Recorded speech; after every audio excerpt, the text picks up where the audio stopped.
Welcome to the Irish NFL Show's Week 6 game preview and picks show, brought to you by... No, almost said something that did not... It sounded like picks, wasn't picks, and would have had to have been bleeped out afterwards. Picks show brought to you by QuinnBet. Thanks to everyone who's joining us this evening live on our X, YouTube and Twitch feeds. Thank you also to anyone who's listening back after the fact on the podcast. The weekly picks and preview shows available from Friday morning onward if you do miss it when we're streaming live on Thursday nights. And we're thankful as always for your support. And please do remember, if you do like what you hear, to like and subscribe on whatever podcast platform you're picking us up on, because it really does help grow the audience and helps other people to find us and join the Irish NFL Show community.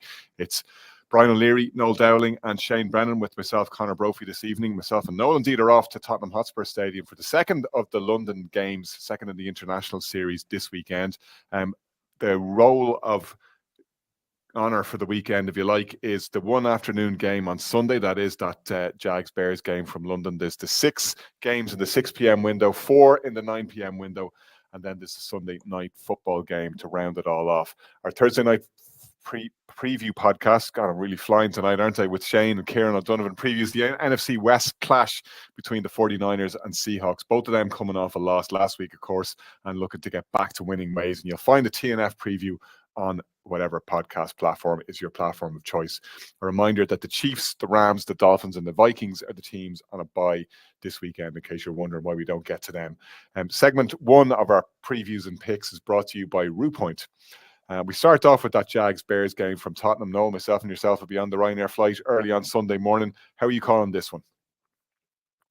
Yeah, I mean, kind of looking at this game, you thought it could have been an interesting one with obviously the quarterbacks there, Trevor Lawrence, the former number 1 quarterback, who is, people have kind of got a bit down on this season. Things haven't quite been going the way. And then we look at Caleb Williams, who, maybe it started a bit slow and it seems to have gone the opposite way now. A good win last week for the Bears. Obviously, Caleb steps up and has a good game.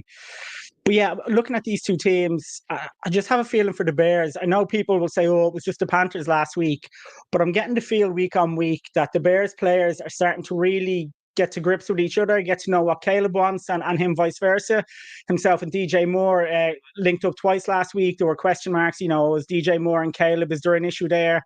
Well, no, there's not. This is just a new offense that's finding its feet, that's with a rookie quarterback and an OC who was in his first year in Chicago, who himself, I think would openly say, things didn't go perfectly to plan over the first few weeks, but he himself has found himself getting better and better. And, last week, it doesn't matter who you're playing, you either call a good game or you don't. And I think Shane Waldron had a good game last week. So all in all, I think for the Bears, things just feel like they're kind of coming together. And on the flip side, you've got the Jags who, they've had a tough season. They obviously get their first win in the last match against the Colts in a close game. I mean, they haven't lost all of their games by a lot. A couple of the games they lose by 1 score, but still things kind of didn't feel right there. But again, they have some good players. Etienne, if he plays, can hurt them. Tank Bigsby actually is doing a really good job on the ground himself this season. Brian Thomas Jr. looks like a good player, but I think all in all, I think the Bears just look that little bit stronger at the moment. And there's also the issue of, the Jags have been delayed getting across to London, obviously because of the hurricane. That's put a kind of a block on when they wanted to go. And I do think, looking back at the history of this game, the team that gets out there first and has that little bit more time there has won more often than not. And that just makes sense for acclimatise into the time zones and to get an extra bit of practice in. So I just think all in all, it feels like this is a game that the Bears are going into as favourites, and I think they should be able to control it. And I think that offense legitimately could take that next step and show us that it wasn't just the Panthers that allowed them to play well last week, that this is a team that really is finding its feet. And that defense, we don't need to worry about that defense. They've gone, I think it's 11 games now where they've conceded 21 points or less, and I don't see that changing this weekend. Yeah, and as you mentioned, the hurricane, Noel, of course, shout out to Kieran and the Boyle family, who are currently embroiled in the cleanup operation after Hurricane Milton hit Florida and the East Coast today. Some pretty serious damage there and a number of people killed. Thankfully, Kieran and the family safe, but shout out to them and indeed all the local residents there as they continue to recover and get back on their feet. In terms of the keys to this game, Noel, as you called them, I think from a Jags perspective, you hit on it there. They got to run the ball well. You can run on the Bears, for one of the better defenses in the league, and one of the best pass defenses. The vulnerability that they have has been against the run. Even the Panthers got going well against them last week. Chuba Hubbard had a particularly good game. It was about one of the few bright spots for Carolina. Jags also have to get after Caleb, and they're relatively well equipped in that department. They had a good game last week against the Colts, even though Flacco kind of picked them apart at times. The Jags secondary is a big vulnerability for them, but they do have good pressure on the quarterback in terms of the ability of Trayvon Walker and Josh Hines-Allen, both of whom picked up a couple of bags between them last week. That's going to be crucial for them because, as you say, week on week, Caleb Williams is growing into the offense. I think Shane Waldron is growing into the offense. We've been critical of him on this show, and he's been taking a lot of heat for the way he set up as offensive coordinator in the first couple of weeks. He seems to have found a bit of a groove in terms of his play calling, and you can see, as you mentioned, the DJ Moore connection, which was questioned, is now materializing. The understanding that Caleb Williams has with DeAndre Swift, and went to check it down to him, both of them seem to be very much at the same page. They used that to great effect last week. That Bears defense, as we mentioned, is perfectly positioned to cause Trevor Lawrence difficulty on both ends. Both they'll get after him, and also if he's going to throw in the kind of errant balls that he's prone to doing from time to time, and to his credit, he didn't do that last week. Bears will be all over him. Jalen Johnson, I think, is playing up to that contract that he got in the offseason. Absolutely has been elite this year. They're without Brisker this weekend, I think, as he comes off a concussion, but Bears secondary has been really top drawer this year, and they're the second best defense against the pass in the league. As you say, wins have come against the Titans, against the Panthers, and against a banged-up Rams team. So Bears haven't actually beaten anyone of note yet. But when you beat the poor teams, you should beat them well, which is exactly what they did to Carolina last week. That gave me a good deal of confidence. The margin of defeat and the way they took care of their business. I see this being a Bears win at the weekend. Even though the Jags are coming off a victory themselves, I think Chicago is going to come out on top in this one. Shane, what's your pick? Yeah, sorry to burst your bubble, guys, but I just don't see Jacksonville coming all the way to London to lose this. They're just so used to traveling over, even though they are facing disruptions to their travels. I just see the Jaguars coming ahead in this one. Brian?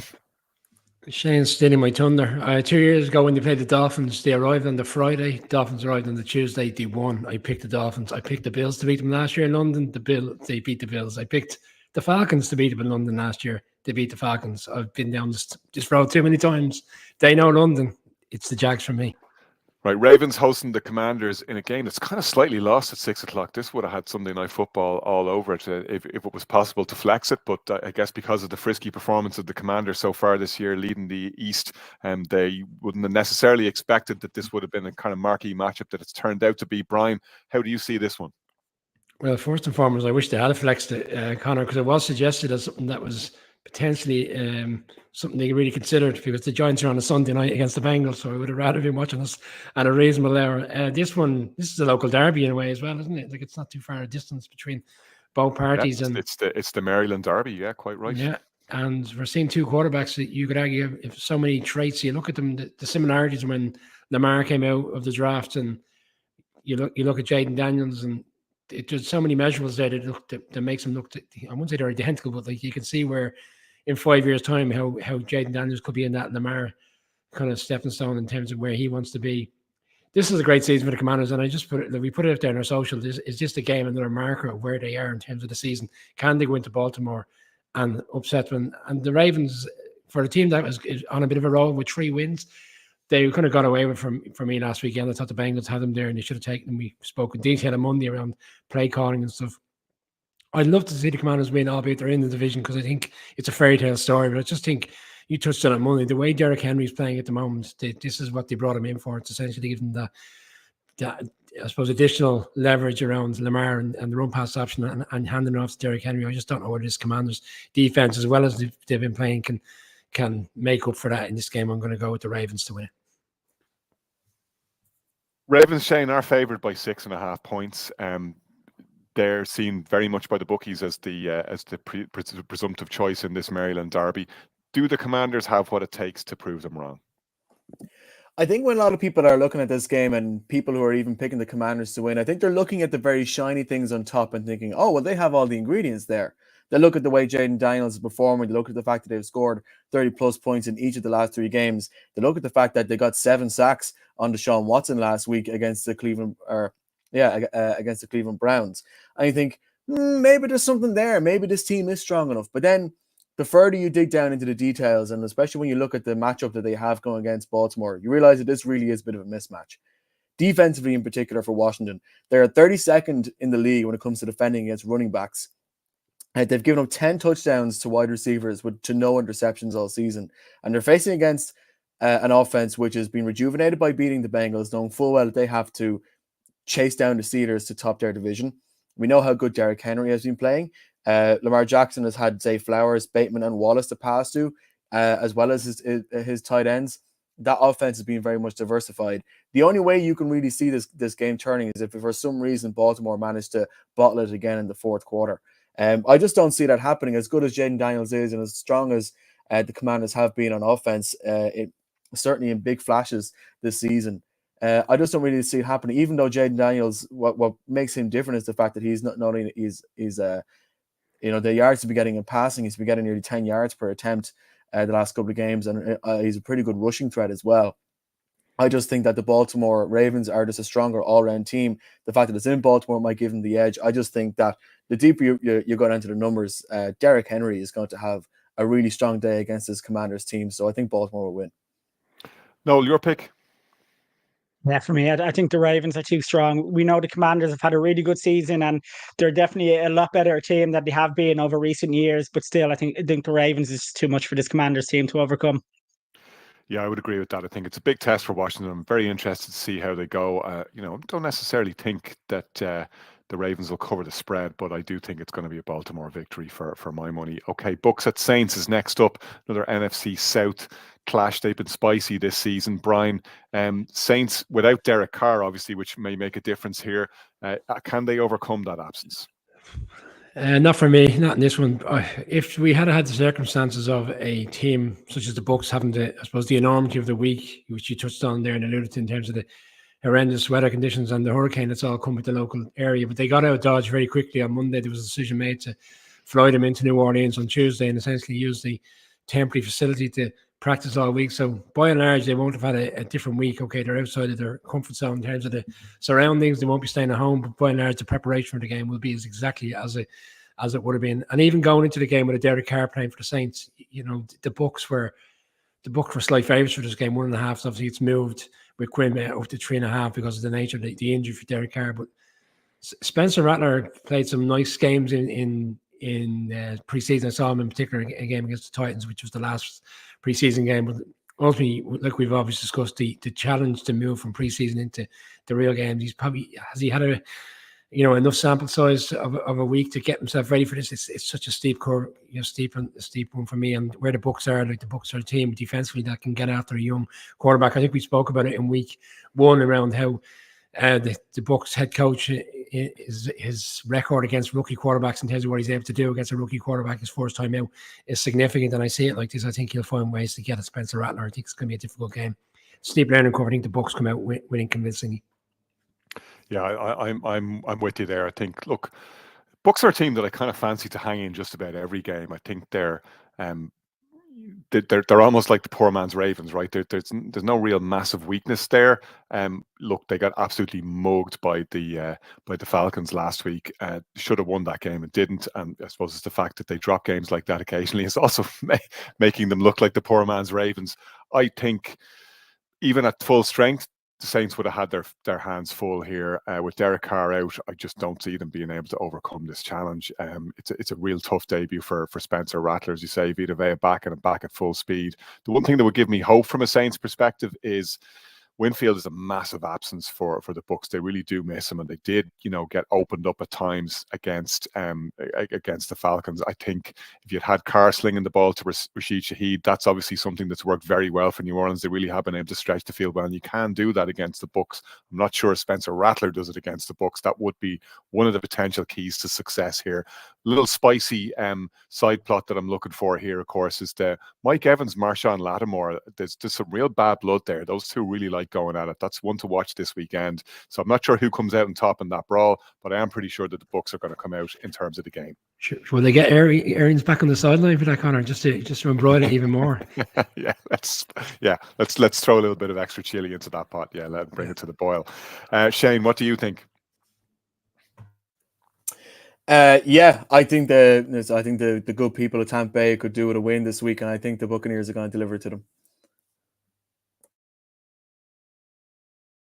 Yeah, I think I'm going to go full house on this one and go for the Bucks.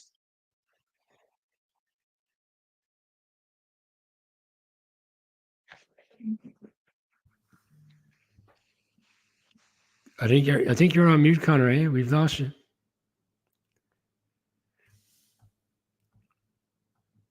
Right, we'll crack on with the next one. Where are we going next? Colts and Titans. Who's leading off on this one? I think it's Shane. I think it's me on deck. Sorry, I just see the Titans. Shane, go for it. Yeah. All of a sudden, I see like a big red towel. Toro, please. Live technical issues with our host Connor Brophy. Shane, crack on. Colts and Titans. I'll crack on happily because it's a match between the Colts and the Titans. When we look at it, I think the Colts are coming in as 1-point favorites. Quite close based on what we've seen on pitch from both sides. I have the Colts winning this one, I guess, for a couple of reasons. And maybe surprisingly so, because actually when you look at the people the Colts are missing, Anthony Richardson didn't seem to practice. We're not quite sure if he's going to be returning this week. Jonathan Taylor, same, didn't practice, and Pittman Jr. seems to be carrying injury as well. That's the kind of core three of that offense where if they're missing, you're not quite sure how much you can really expect from an Indianapolis offense. The good thing for them, though, is that Will Levis seems to be coming back to the Tennessee Titans. And generally speaking, when Will Levis is on the field, some pretty good things happen to the opposition defense. He's thrown a grand total of 4 touchdowns, but 6 interceptions so far this year. I thought the Titans have looked better without him than with him. And just in general, I mean, the secondary, fair enough, the Tennessee secondary is pretty good at not letting in touchdowns. They're quite good at getting sacks on the quarterback.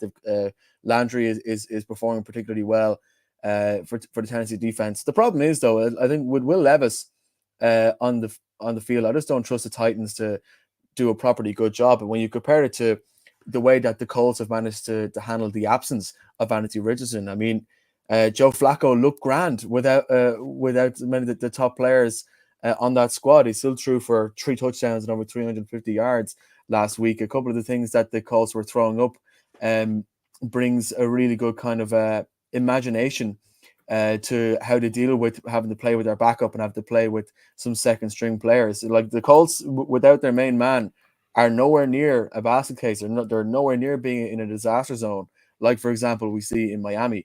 So for that reason, I just have a greater confidence in the Colts to go in and win this, and I think that they will probably get a couple of interceptions in Will Levis before people in Tennessee start wondering whether he should even be on the field. Connor, do we have you back? There we go. Can you hear me? Yeah, there we go. Sorry. Yeah, we can hear you there. Managed to rewire it there. I MacGyvered it there while you were talking. No, it's a 1-point game according to the bookies. Shane has called it for the Colts. Do you see it that way? I do, and I do think it will be a tight one. I mean, you look at this Titans defense, and they have some very good players in there. Devondre Sweat has looked good. Jeffrey Simmons, obviously the big signing, L'Jarius Sneed comes in preseason, and like this Colts defense can do well against anyone on their day.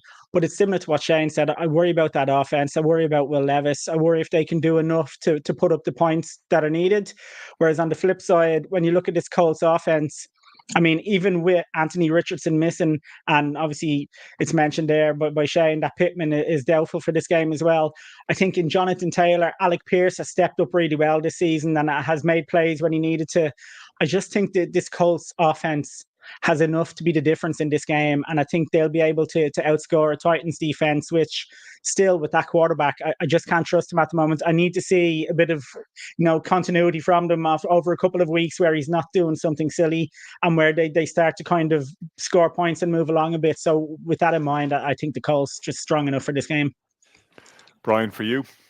Well, Pittman's out for multiple games, and Anthony Richardson practiced fully today and is expected to start on Sunday. And that actually gives me confidence that the Titans will win, because I'd be more concerned about playing against Flacco right now, because he can expose teams as opposed to Richardson, who, for me, is not getting a fair crack at the whip because his head coach continuously calls crazy plays that puts him in dangerous positions. And if he wants to be in dangerous positions against the defense, there's no better defense generally than the Titans that go after a quarterback. So sneaky divisional game, very tight. I think, as you said, the line is 1, kind of reflects where both teams are. I think the Titans coming off the bye week as well, I think that gives them more time to get ready for this one. Titans for me. I can just see Shane Steichen just bubbling into that role that's been vacated when Brandon Staley got fired by the Chargers. He's Brian O'Leary's new punching bag. I can see him just He's on the way. evolving into that There's role. There's a list, Conor. Promising. It's very promising. I think Steichen is just ahead by a nose at the moment. Despite that, though, I still think the Colts are going to win myself. That brings us to the end of our first segment of picks.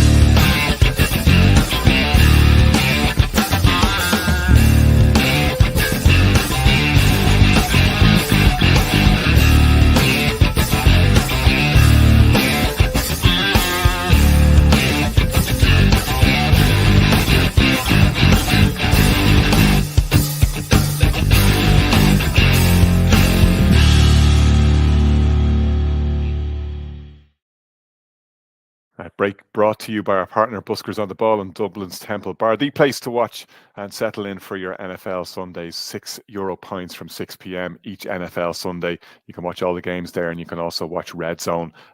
Thank you again to Buskers on the Ball for that. Right, Cardinals Packers is our next game. Cardinals coming off that upset win against the 49ers. The Packers, meanwhile, beat the Cardinals' divisional rivals, the Rams, last weekend.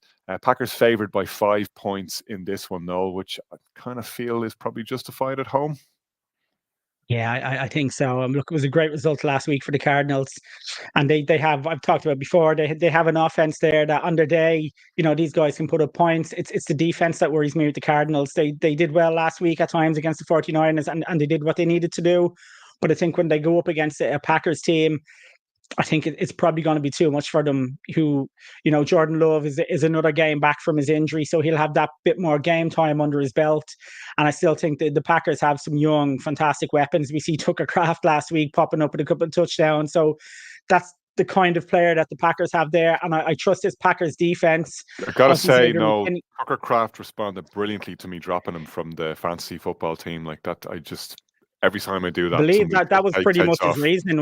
I think he was telling people, like, let Connor know that that's what he gets. I think he went the whole Kirk Cousins. You like that? But anyway, that's the way it goes. We've all been there, Connor. But even this Packers defense, Xavier McKinney is coming up with the amount of interceptions he's had this season. So with these Cardinals offensive players, I think they'll be able to trouble the pack to an extent, but I still think the Packers defense is strong enough to hold them. Whereas I don't think this Cardinals defense is strong enough to stop the Packers from putting up the points that they need to win this game. And Kyler Murray, for me, is a very hit and miss. If he's on form, they can really trouble you. And if he's not really on form, they can look terrible. But overall, I just think the Packers are a stronger team. And at home, I think this is a win for them. Brian, as Noel was saying, get some explosive plays from the Cardinals. When they're on it. Hasn't obviously been consistent, but they remain dangerous, and Green Bay will not want to be complacent heading into this one. Yeah, the NFL explosive chart play for the season has Cardinals number 3, has Packers number 2, and I think a lot of that's down more so to the plays in which they got in the, I suppose in that second half against the Vikings, and quite a few in Brazil, unfortunately not coming out the right side of it. I think the Cardinals have an opportunity here to go and win this game. I wasn't sold on the Packers' performance last weekend. Like, the Rams had their opportunities. A Rams team that was beat up. They won by, was it 4 points last weekend? It just didn't strike me as, I thought they would have been much more convincing. They have their quarterback back. He's had that second half performance against the Vikings. I thought they would have went in against a struggling Rams team and put a marker down. That essentially they're right up there with the Vikings and even the Bears to be challenging, and the Lions, of course, to win this division. It didn't strike me as a team right now that's has the rhythm in which we saw over the course of the second half of last season. And yeah, I could see a scenario where this is too big a challenge for the Cardinals going into Lambeau to be overawed by the occasion. But I felt they did a stellar enough job when they went to the Buffalo in week 1.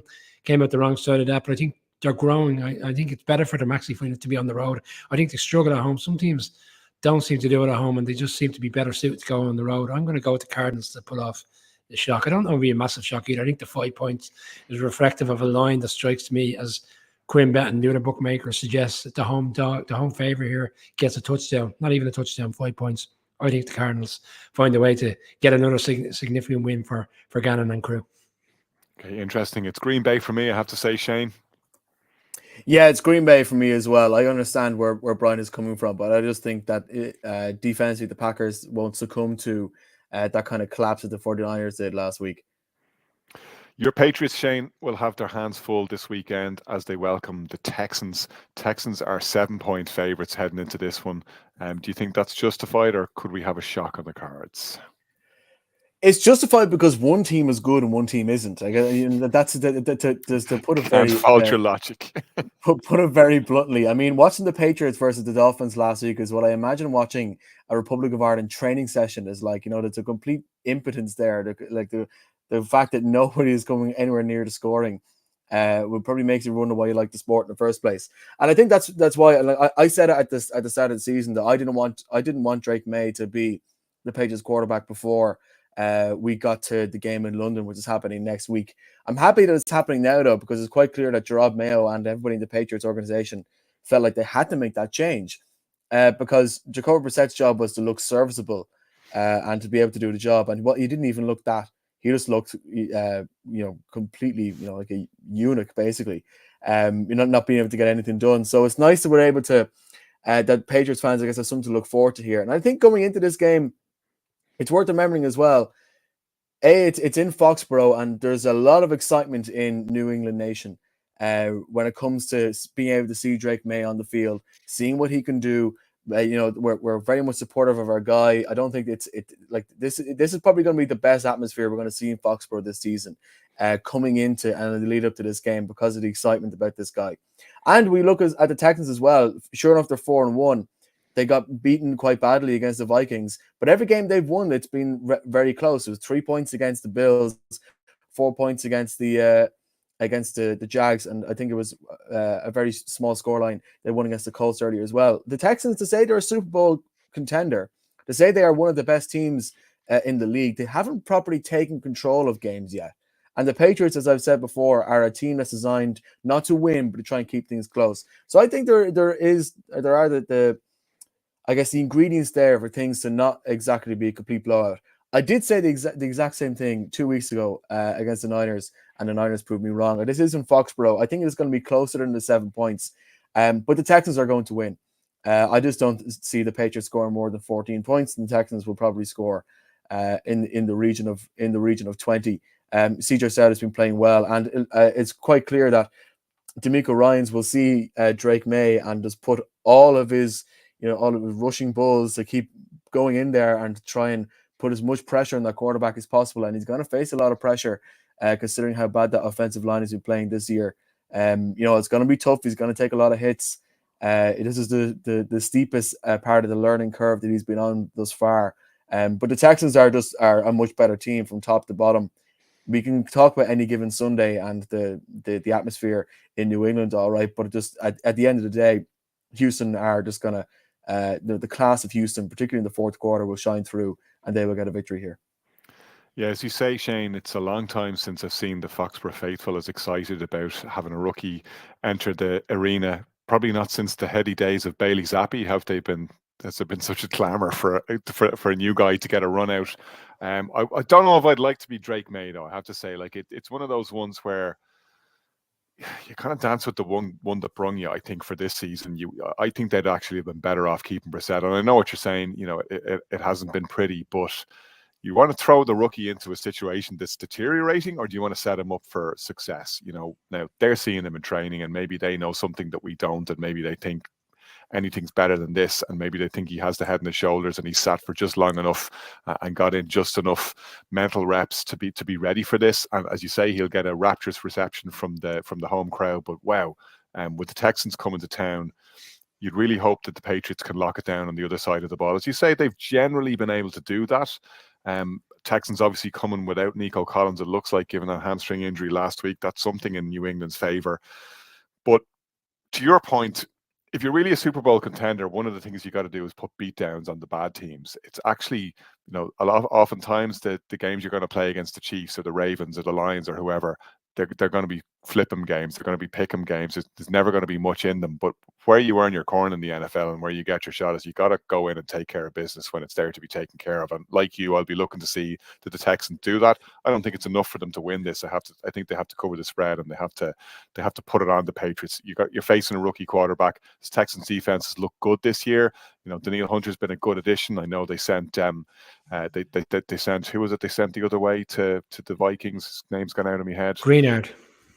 Jonathan Grenard. Yeah, sorry. So that, but that's worked well for them. And I think they've been very strong. They did steal one last weekend, and we talked about the play calling in that one that Sean McDermott had to own up to, that set it up for them. But I still think this is a Texans victory. But they've got to do more than that. They've got to put it on the Patriots if they're really going to show the kind of mettle that we need to see from them to justify that tag that a lot of people had on them preseason, which is to be Super Bowl contenders. No, what's your pick? For me, I think the Texans are too strong. I think they take the win. Brian?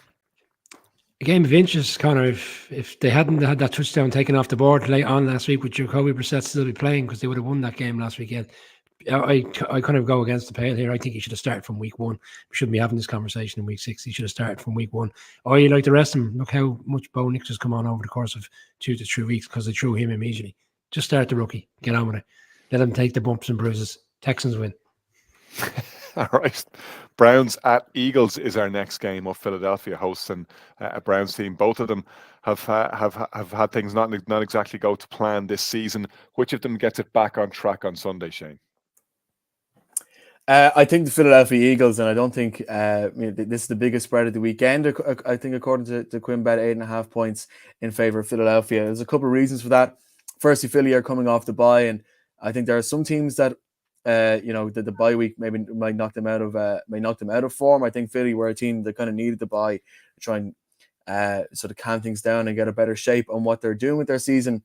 And you just look at what Cleveland are doing, and as I said earlier, they take a lot of sacks. They took 7 against Washington. I think Deshaun took another 7 against the New York Giants a couple of weeks ago. And the average yards per attempt of Deshaun Watson so far is 4.2, which is the same as Bryce Young. That's how bad he's been so far this season.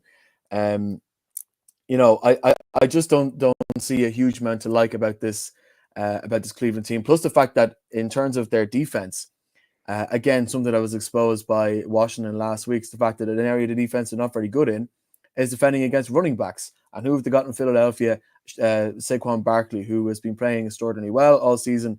Has gotten a couple of games where he's been over 100 yards. And it was coming off a nice week's rest. He's no Tyrone Tracy, I'll tell you that for nothing. But yeah, sorry, not to break any New York hearts who are still riding high after beating Philadelphia in the baseball last night.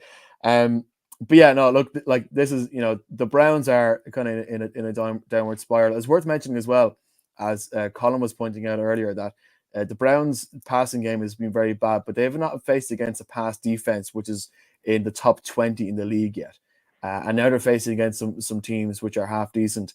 Fair enough, I don't think the Philadelphia cornerbacks are that team's defensive strength, but they should still have a pretty good game against whatever the Browns throw at them, which probably won't be a whole lot. Yeah, like the 49ers to a certain extent, the Eagles are this well-oiled machine when all of the key parts are in place. From an Eagles point of view, you'd be very encouraged by the fact that A.J. Brown and Devontae Smith were full participants in practice on Wednesday. Looks like Lane Johnson is going to be back to play as well. They've missed Jason Kelce probably more than you might have thought that they would, and they certainly missed A.J. Brown. I think, like McCaffrey is for the 49ers in a very different role, A.J. Brown is the fulcrum around which this offense works. They're a totally different team with him on the field. I think they are a totally different team going against the Browns this weekend. That Browns defense is going to cause some issues, and they'll get after Jalen Hurts, although I don't think Myles Garrett is at 100%. He looked very below his best last weekend, didn't manage a single QB pressure or hit, which is very unusual for him. Just didn't look quite at his best, and that's a big concern for Cleveland, where not an awful lot is going right at the moment. You see that sideline exchange between Stefanski and Deshaun Watson last weekend. It's the kind of thing we saw in New York between Salah and Rodgers a couple of weeks ago. And okay, it attracts additional focus if things on the field aren't going right. If they'd won 4 games and that was the first one that they dropped, no one even passed comment. It only becomes a bigger story because nothing else is really clicking offensively for them. But it hasn't looked good, and that's something that really hangs over them. This is not necessarily the place you want to go when things aren't working well. Even though the Eagles haven't been the team that they were 2 years ago, they're coming off a bye. They're coming back with AJ Brown and Devontae Smith. I think they're going to come back in a big way, and I think the Eagles are going to take this one. No. Yeah, I can't disagree with that. I think two teams that seem to both have their own kind of issues, but the Browns' issues are just the bottomless pit of issues. So I think the Eagles have enough to get the win. Ryan? I agree with your logic, Connor. I think Monday the game will be more about how well this Eagles offense has done coming back with their marquee players, as opposed to the Deshaun Watson story. It's a comprehensive victory for me for the Eagles. We move into the 9 p.m. window now, and our first game up is Chargers taking on the Denver Broncos. Chargers 3-point favorites here, Noel. They're coming off a bye. Broncos, as Brian was mentioning just a little bit earlier, getting into a bit of a groove. That Broncos defense is absolutely mean right now, and Bo Nix is starting to settle a little bit. They're a team that will cause trouble, but will they cause enough trouble to beat the Chargers? Well, just speaking of defense, if there's a couple of things I'll say here first. First off, in terms of passing yards average allowed, we have the Broncos at 5 and we have the Chargers at 10. In terms of rushing yards allowed average, we have the Chargers at 6 and the Broncos at 10. In terms of scoring defense or defense points given up, we have the Chargers at 1 and the Broncos at 2. The Chargers giving up 12.5 per game. The Broncos giving up 14.6. Can I just say this game is finishing 9-6 to someone and just leave it there? Because I don't know what these offenses can do, to be quite honest with you. Obviously, we look at the Chargers offense week in, week out. I put a lot of faith in Herbert because I think he can be that difference-making quarterback, but it's just not happening this year. Obviously, in the last game, they're missing their 2 tackles in terms of Joe Alt and Rashawn Slater, who are both out now. I think Alt is scheduled to be back. Slater, I think there's still a question mark on, but they are big losses. When those guys aren't there. We saw what happened against the Chiefs. I know they held the lead for a while, but the reason they didn't increase that lead is because they couldn't move the ball. They just could not get going. In terms of their defense, now Bosa is a question for this weekend, and that can put a big knock on this defense. But then on the flip side, okay, Bo Nix has started to look a little bit better, but this isn't the Broncos' offense that you should be overly kind of running from as well. So I don't know. I look at this game and I've actually been, every week there's a game I'm back and forth on, and this week is it. And I know someone's winning 9-6, and I'm just trying to figure out which it is. And to be honest, I think just because of the struggles Herbert is having, and maybe there's still issues along the line, I think maybe Bo Nix is getting a little bit better week on week. And I think this Broncos team, who I go against every single weekend, and every single weekend they make a fool of me, I'll say this Broncos team will get the win. Brian, I think Pat Surtain probably had more yards than any of the Broncos receivers last week, but they got the win, and they do find ways to do these things. Chargers, on the other hand, while it hasn't necessarily clicked for Justin Herbert, they've got an identity about them. The Harbaugh identity is starting to take shape. Only one of them comes out unscathed. Which one is it?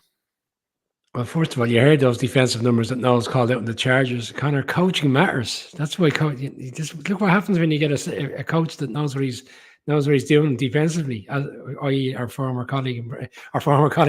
He can be a colleague if he wants. Brandon Staley, look what he did with that defense. There was players there that are still there. I'm still going at him despite him being off, because you see those numbers, and then we're 5 weeks into the season. They've had a bye week, so it's remarkable how quickly things can turn around in this league. I'm going to with Noel in this game. It's one of those ones it's hard to know what, it wouldn't even surprise me if it was a high scoring game, because sometimes you see a defense, i.e. the Broncos, have such a stellar week, and the following week they're greatly exposed, and the Chargers have had time to prepare for this. Justin Herbert obviously is the X factor. If Justin Herbert is Justin Herbert that we all know and love, I think the Chargers win this game. But I was slightly surprised that they are 3-point favorites going into this game, bearing in mind what the Broncos have done over the course of the last 3 weeks, 3 winning games back to back. I'm going to go Broncos. I think they have enough, and I think it might be a little bit more high scoring than people think. I think Nix is in a groove. He's the new Ferris Bueller of the league, as Sean Payton called him this week, and he finds ways to get the car moving again, and they win with a couple of touchdowns. What does the new Ferris Bueller mean in this context? I shall send it to you after the game, after the show, Connor. Have you not seen it yet? He referred to him as he referred to Bo Nix as Ferris Bueller, and Ferris Bueller put out a Instagram video which kind of, it was a bit this and a bit of Ferris Bueller and a bit of him playing NFL. It's very enjoyable. I'll send it to you after the show. Very good. One of my favorite movies of all time. If you haven't seen it, check it out. Of course, great Chicago movie, apart from everything else, right up there with Home Alone as a classic of the genre. Shane, how do you see this one going? And a reminder before you pick that, having slagged off the Republic of Ireland soccer team, they've actually won 2-1 in Finland. For anybody who's watching us, if you're missing that game, that result just in. Yeah, my curse is struck again. This time it's actually struck live as opposed to being struck 2 or 3 days in advance. And not to curse them, but I think the Broncos are gonna win this one. Good stuff. Right, we move on. Our next game up is Lions at Cowboys. Sorry, that's our final segment of games, I should say, as we move into the 9 o'clock and into the later window. Is Lions at Cowboys. Lions, Shane, are the favourites here on the road. Cowboys obviously getting the win last weekend, but finally seem to be getting the running game going. Is it going in the right direction to take down the Lions? Yeah, Lions are favourite here, and what is the Thanksgiving Thursday derby, I guess, for the real kind of anoraks of the game. And you're trying to figure out whether the Lions have enough to go into Dallas and make sure they stuff those turkeys. And when you look at all the stuff on paper, everything is lining up for Detroit. They're coming off a bye week, which means that they should be coming in with a nice bit of rest. Their pass defense is pretty good. They've only let in 4 touchdowns for 4 interceptions. Their corners give up a lot of flags, but the referee in this game seems to be very lenient as opposed to the one that refereed in London just gone. So I don't think that the Cowboys will gain a lot of yards through flags.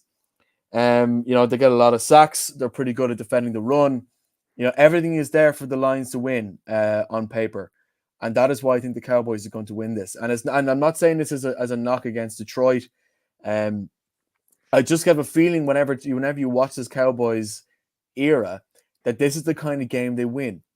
The kind of game when they've come out of a couple of close wins in prime time against New York and Pittsburgh. You're not quite sure. Yes, their run game is starting to get back in now. You know that they could pass to Turpin, Tolbert, and Ferguson. All kind of had decent returns against Pittsburgh. And Dak Prescott is the kind of quarterback who needs a lot of time in the pocket, and we saw that he was able to perform adequately enough, and his offensive line was able to perform adequately enough against that Pittsburgh defense. Now TJ Watt still managed to get a sack and a half, but I think a sack and a half against TJ Watt is pretty good going, considering we all know what he is capable of. I just have a feeling that this is the kind of game where Dak Prescott is going to attempt 50 passes, complete 32 of them, and pass for nearly 400 yards. This is just the way that the Cowboy cycle goes when they come against this kind of team. I think this has the potential to be a very, very high-scoring game. I think the Lions are going to come into this pretty well. I think Dan Campbell will have a few things up his sleeve. I'm expecting Jared Goff to play well in this one as well after coming off. I mean, he completed all 18 of his passes the week previous. I'd say he's probably raging if they went into a bye week because he was only getting into a groove. I don't think he would have necessarily lost it. I just have a feeling about this that Dak Prescott is going to come out and have an absolutely fantastic game before he drops a dud next week. This is just the way that the Cowboys roll. You mentioned the laundry and you mentioned the refs' calls there, Shane. You didn't mention one very important piece of context here, which is this is the site of one of the big screw jobs of last season where the Lions got absolutely reefed on that ineligible lineman call, phantom call, which, wasn't a phantom call, it was a phantom penalty. It was a real call that cost the Lions that game. If you know anything about Dan Gamble, you know he had this one circled in red on the calendar as soon as the schedule was drawn up. If there's one game that they're going to come in and they're going to have blood dripping from their teeth for, It's this one. Lions are going to come into town and they are going to absolutely smash the Cowboys. I think the 3.5 points. This is my rocking chair game of the weekend. Cowboys barely took care of a toothless Pittsburgh offense last weekend. They'll have more than their hands full this weekend against a rested Lions team. As you say, Jared Goff in the groove. He wouldn't have wanted the bye to come. He'd actually completed 19 straight passes now, if you count the final pass in his previous game. He's on an NFL record completion streak. Obviously, that's going to come to an end at some point. It's probably going to come to an end in this game. And, you know, you can talk about regression to the mean. It's a very real thing. I don't think that's going to regress to the mean in this game. And the mean, frankly, of the Lions' performance is higher than the mean of the Cowboys' performance. If Dak does what you think he can do, if he straps the team on his back, which he's going to have to do because he's not got an awful lot around him. You know, Rico Dowdle's emergence in the last couple of weeks notwithstanding, they're not at the level that they were. They've got no Brandon Cooks. Obviously, Talbot stood up pretty well in his absence. CeeDee Lamb had a couple of great grabs last weekend, but hasn't been the CeeDee Lamb of last season. Nothing like it. Lions are firing on all cylinders. It's Detroit all day for me. Brian. Connor, that play that was the stitch up at the end of the season was a 2-point play in which Dan Campbell went for. He should have took the point and taken extra time, overtime, and they may have won the game. In fact, he then went for the 2-point conversion from the 20-yard line after the ridiculous flag. I do give you that; it was a ridiculous flag. In this game, I'm with you because I watched the Cowboys very closely over the course of the last 2 weeks. Not as closely as being up to 6 o'clock in the morning last Sunday night going into Monday, but I did watch the game into entirety on Monday.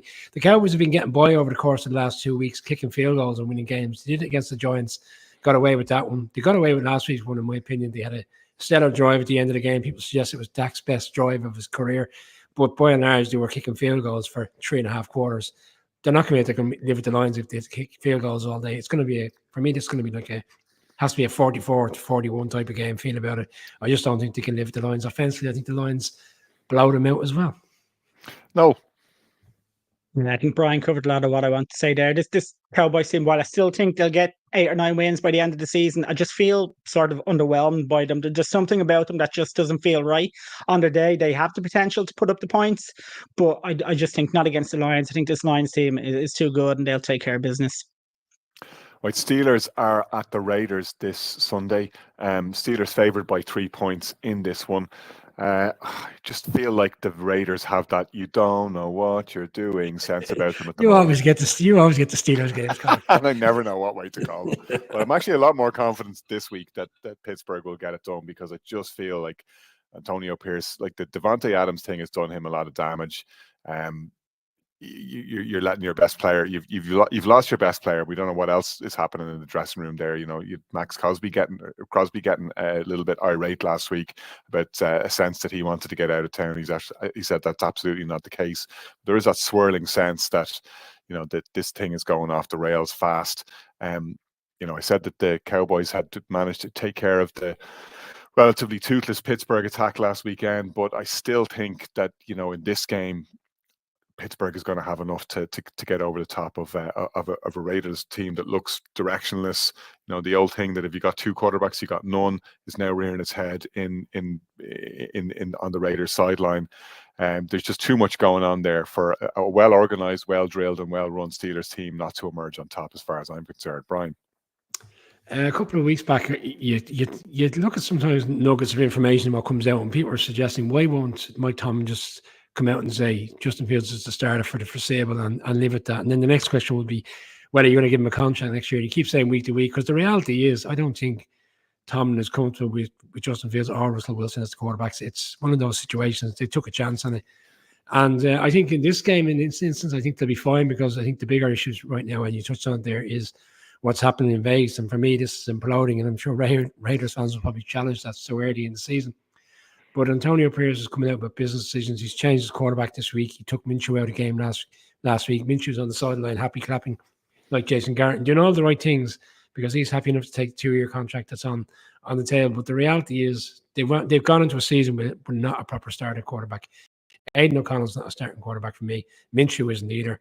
And we're already seeing what happens when you don't have a proper quarterback in the league. And for the Steelers, I need to be fine, because they have a defense that can go after Aidan O'Connell and put this game to bed, and I don't need to be reliant on the offense. It'd be interesting to see at what stage do they make a call whether Justin Fields is the answer for the season, because he wasn't impressive last Sunday, and I think we're gradually starting to bring him back to what we expected when he went in there from day one. But it's a They Steelers make their win for me. call after he's taken 51% of the snaps for the season, and we're all happy. Just give us that fourth round. Fourth round picks are amazing. Kind of lucky you can get a Tyrone Tracy in the fourth round. Shane. Yeah, it is interesting as what we're talking about the draft. I think what the Raiders would probably like to do now is hop back into a time machine and trade up so they can get Michael Penix before he ends up on a bench in Atlanta. In terms of this game, there will be nothing more Pittsburgh than to bring 30,000 fans to Las Vegas and to showcase them a 13-10 win over the spiraling Raiders, and that's exactly what I think is going to happen. No. Yeah, I think this Raiders team is ready to implode. It just feels like it's got all the hallmarks of a team that's absolutely done already. I mean, I did back them a couple of times during the season against my better judgment because I just thought they had some sort of potential, but now, no, it's just a complete mess, and I think the Steelers get a handy win here. It's a family affair in the NFC South, as we discussed earlier. The Bucs taking on the Saints, and the Falcons visit the Panthers in the other half of that draw. Falcons favourite by 6 on the road here, Brian.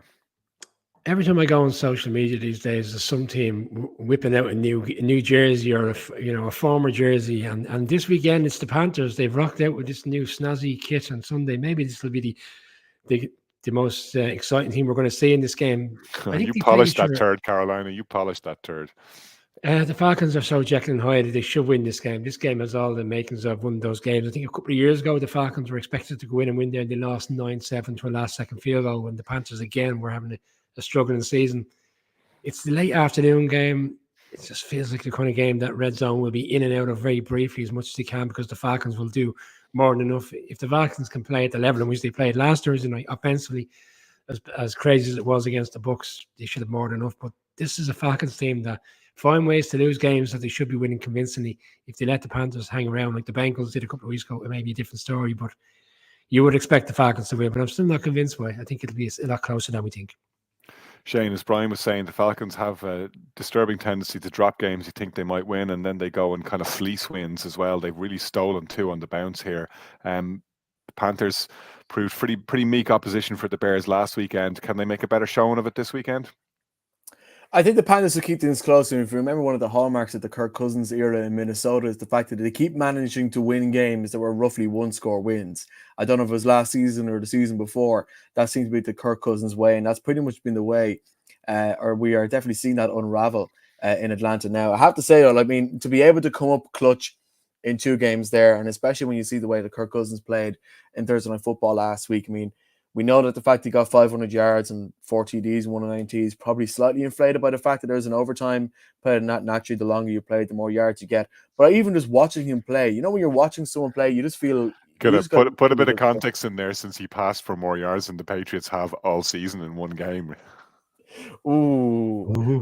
Can we go back to talk about the drip now? Can we go back to talking about the Panthers drip? I don't want to talk about this. I don't like these stats. But no, like if you just look at at Atlanta and on offense in particular, I mean, Drake London caught 12 of his 13 passes on Thursday Night Football last week. I think he's been looking pretty strong. They have a strong enough run game, and the Panthers aren't. I don't think they're too good at stopping the run either. So look, you're kind of looking to see what Andy Dalton can do. He looked like a veteran who was standing in for a younger quarterback last week.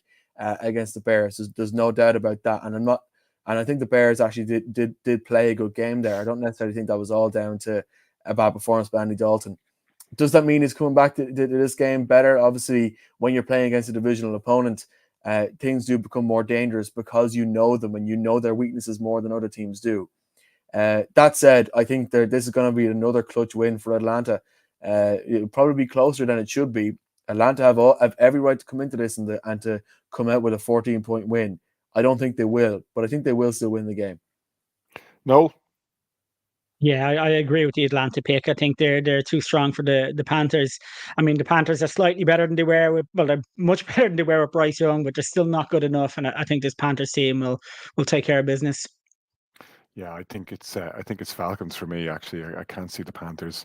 They just look lamentable to me at the moment. I can't see the Panthers picking up this one even at home. All right, we move on to Sunday Night Football now, where the Bengals take on the Giants. The Bengals haven't dropped that heartbreaker, and we spoke at length about the play calling issues that helped contribute to that, to a game that they might well have won. Bengals favored by 3.5 points on the road here, and this is, last week was a gotta-have game for the Bengals. This week is very much in the same category at 1-4. They are over the trapdoor right now. Drop another one, and it really looks like the postseason is just going to be a mirage. It's not going to happen this season. Not the easiest time necessarily to roll into New York. I think the Giants are starting to get a couple of things together. I'm not sure that they have Malik Neighbors back this weekend. I think they do, yeah. which makes They a do. big difference. Yeah. They're a different team with him in harness, and did very well without him last weekend, obviously. So nice to see that you can do it without good neighbors, but with him there, they're a different proposition. It's still at the defensive side of the ball that gives you a lot of pause for thought when you're looking at Cincinnati. I mean, you watch Joe Burrow and that offense clicking into high gear and reminding you just what they're capable of. He was out of his mind last weekend. I do not think New York will relish facing that, but I think they'll get to him probably in a way that'll hopefully throw him off his rhythm from a New York perspective. I just can't get away from the fact that I just think this Bengals team are a clutch team. I said it before the game last weekend against the Ravens, like what they did to one of the better defenses in the league. I'd be scared if I was sitting on the New York sideline at what they can do. They look like they're finally clicking on that side of the ball. I think Lou Anarumo is too good a defensive coordinator for the defensive struggles to continue all season. Do they get it right this weekend? Okay, not necessarily, but I don't think they're going to be giving up 4 touchdowns in the way they did to Lamar Jackson last weekend, and I think they will emerge on top. Brian? This game strikes me as so many similarities to last weekend, because if you reflect on the week before for the Seahawks, they put up a really expansive offensive performance in Detroit, albeit losing, and gave up so much on defense. And I felt that was an opportunity for the Giants last weekend. And in many ways, it's similar. Like the Bengals are coming off a loss. They had a great offensive performance, but yet their defense and their offensive line and their secondary was exposed. I think the Giants, like Brian Daboll, for me, has done a fantastic job over the course of the last 3 weeks. He's really torn things around. Doesn't necessarily reflect in victories, but you can see he's got everybody together. And defensively last weekend, with another powering performance in 6-7 sacks, the Bengals offensive line is struggling. I could see a scenario where the Giants get to them. I think with Neighbors coming back on Singletary, and the Barkley story has gone away because they've got a rookie in the 4th round that had a fantastic preseason, got an injury that looked like he was going to be out for the season, came back. You can see now why they were so high on him. He had a fantastic game last week. If they can complement him into the run game again, I think the Giants can do stuff offensively as well. I think the Giants are going to come out on top and win this game. Close game, 4th quarter, but Giants do enough. No? No, for me, I think it's the Bengals. I know at 1-4, statistically, you would say they are absolutely out of the playoffs. But just looking at the conference standings, I mean, sitting in the wild card spot are the Chargers with 2 wins, ranked 7th. 1 win ahead of this Bengals team. I think this Bengals team will look at it and say, look, there are a lot of poor teams above us. We may not, finish top of the conference or the division, but we can still sneak in there at the end if we get it together now and start rolling. You mentioned that offense last week. It was absolutely awesome. It's any defense would struggle to contain that offense. And I think they'll feel like they can still make that push now. And while I think it's still a glimmer of hope, I think this team will play well, and I think they'll be too strong for a Giants team who have a good defense with, I think it's 22 sacks. Brian, is it leading the league? They'll be looking to get at them, but yeah. I just think this Bengals team, it's too important for them, and I think they have enough on offense and experience and talent to win this game. Shane? Before I tell my pick, I'd like to contextualize this by saying I've picked the Bengals to win every week, and I am 1-4 on that. And every time I've decided, the Bengals have picked the Bengals to win every week as well, and they're 1-4. So look, it happens. And what's even worse, every time my Brooklyn birth cert comes into my corner, I'm thinking like, do you know what? I think the Giants might have a good week this week. I think they're gonna do it. They have proved me exceptionally wrong. So I'm going to do you a favor here, Brian, and I'm going to back the Bengals to win this one this week. Happy to take that on board. That's good news. That's good news all around, Shane. Have you voted yet, Shane, by the way? Use your postal ballot. I've set mine is registered to the state of Massachusetts, which, to be honest with you, if they put a wheelie bin up for president, they'd still vote Democrat. So it probably doesn't make that much of a difference. But I have set my I ballot. wasn't asked you what way you were leaning, but since you volunteered that information, we now know. You know where to send your critical comments or your support to Shane after that. That's our lot for this week. We know who Shane's picking for the presidential election too now as a bonus pick. For those interested in Monday Night Football, we'll have our Monday Night Football preview podcast out at lunchtime on Monday itself, previewing Bills Jets after that week where they escorted Robert Saleh from the premises, of course, and made another change with Nathaniel Hackett being sidelined as offensive coordinator too. We're back Monday at 9 to recap the main talking points from week 6. We'll also have that instant reaction podcast available from 2 a.m. on Monday morning, going into the shift work and the early commute window. So that'll be sitting there for you as a nice little Easter egg on Monday morning. Until then, a very good evening from the Irish NFL Show.